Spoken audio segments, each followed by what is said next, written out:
আবু সাইদ মুগ্ধ শহীদ হয়েছে, হাসনাত সার্জিসেরা কিন্তু এখনো মৃত্যুবরণ করেনি।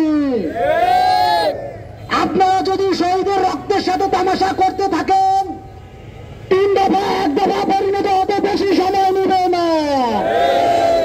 হাসিনা পালিয়ে যাওয়ার সুযোগ পেয়েছে, আপনারা একটাও পালিয়ে বাঁচতে পারবেন না।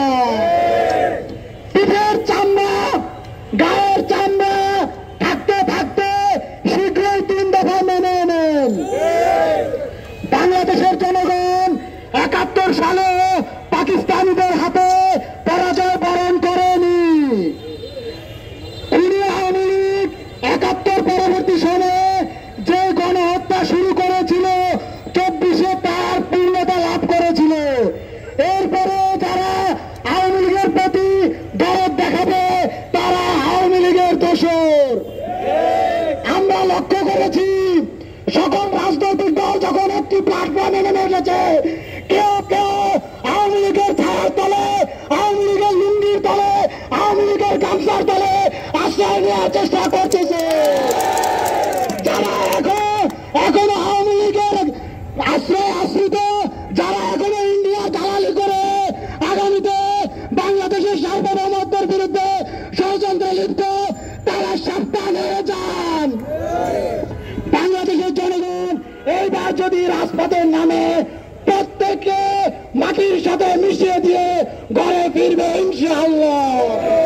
প্রিয় উপস্থিতি, শীঘ্রই 3 দফা দাবি যদি বাস্তবায়ন না হয়, সন্ত্রাসী সংগঠন আওয়ামী লীগকে যদি নিষিদ্ধ না করা হয়, যদি জুলাই প্রক্লেমেশন যদি ঘোষণা করা না হয়, আন্তর্জাতিক অপরাধ ট্রাইব্যুনালের মাধ্যমে দলীয়ভাবে আওয়ামী লীগের বিচার যদি করে না হয়, ছাত্র জনতা এইবার আর ঘরে ফিরে যাবে না। মাননীয় উপদেষ্টা অনেক নাটক করেছেন, যুবলীগ ছাত্রলীগ নিষিদ্ধের নাম করে জনগণকে সামনে মূলা চুলাবেন না। কোন আলোচনার প্রয়োজন নাই। কার সাথে আলোচনা করবেন?